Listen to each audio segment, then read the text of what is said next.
I unfortunately lost my father to suicide when I was about 7 3/4, so that was quite a difficult thing to go through. But I myself have been suffering from depression and anxiety since my mid to late teens.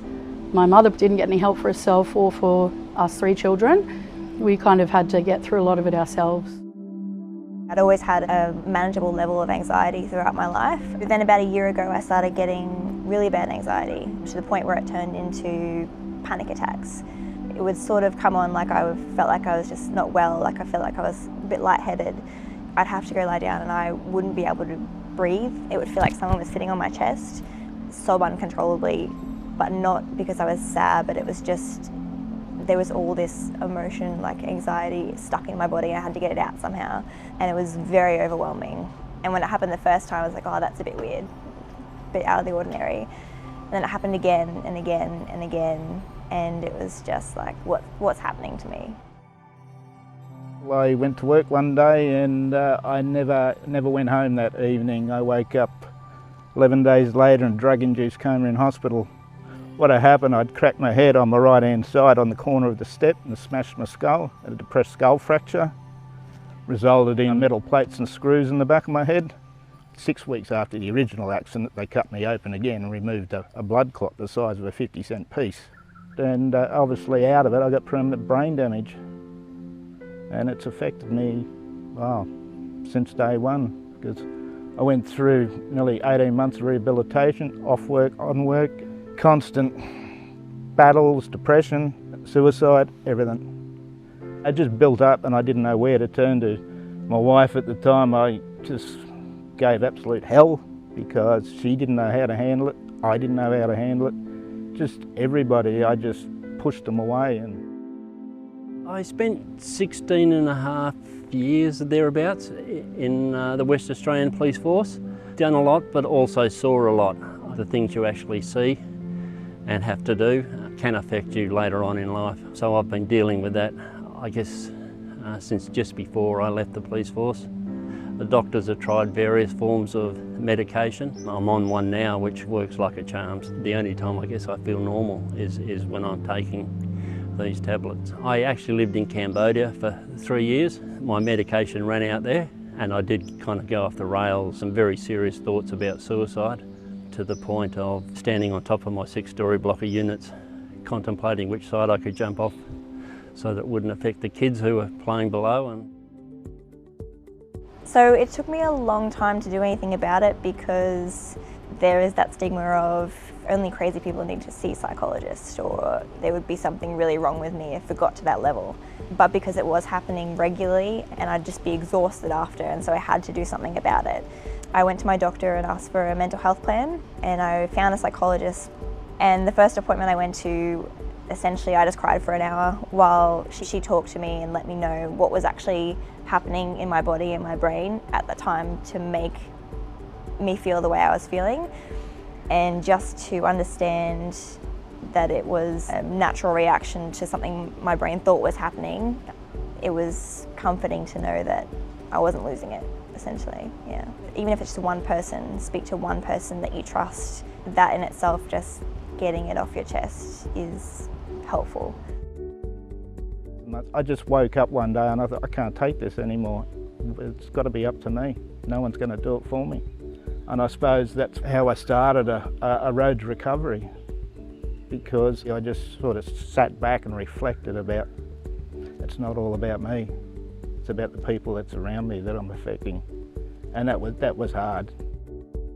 I did discuss it with my ex-wife, because we keep in constant contact, and said, book a flight, come home, get treatment.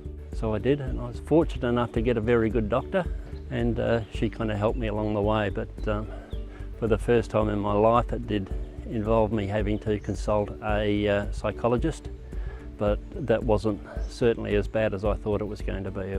She did give me some very good coping strategies. One of my main problems is I suffer flashbacks, and she gave me strategies to block those out as much as possible. The side here was more than supportive.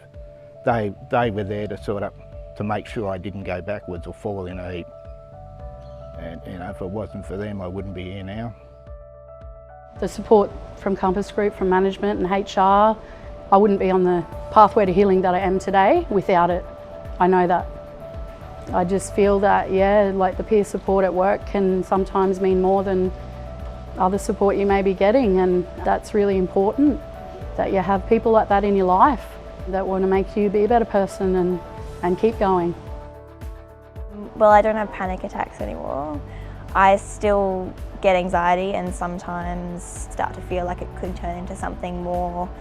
I have ways of working around that and dealing with the present moment.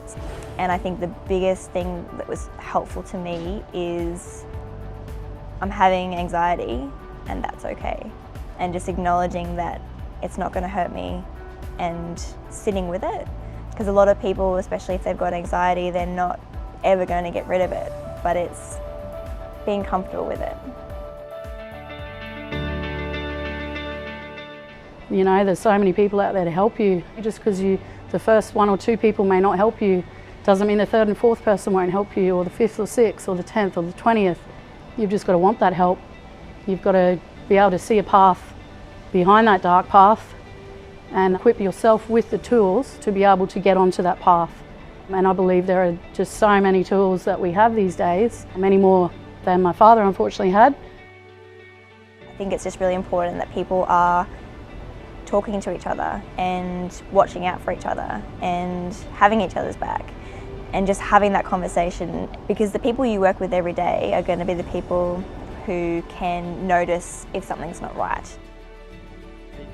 I just don't want people to end up going the wrong way with their mental health, and there is plenty of help out there. And just if you feel that you're suffering from a mental health issue or you're not sure, then do talk to your doctor, and they're the best ones who will give you advice and refer you to the right people. There is plenty of help out there. You just got to seek it. There is life after an illness, mate. You know, like, you can manage it. None of us are 100%, we all have our faults. But if you can manage in the best way possible and just try and think positive about it. You're at an age where you've got the opportunity to get yourself back on the straight and narrow, you know. If someone offers their hand, you take it. Just be like if you have diabetes, you know, you need your insulin. If you've got a heart problem, you need your medication. It's the same when your brain doesn't work properly, when your neurotransmitters aren't working properly. You need to take medication to help, to be able to exist and to live and breathe and do all the things that, you know, everyone else does and just takes for granted sometimes, I guess. You know, you owe it to yourself to have the best possible life that you can have. And treatment is one phone call away or one appointment away, and it will change your life, it can change your life.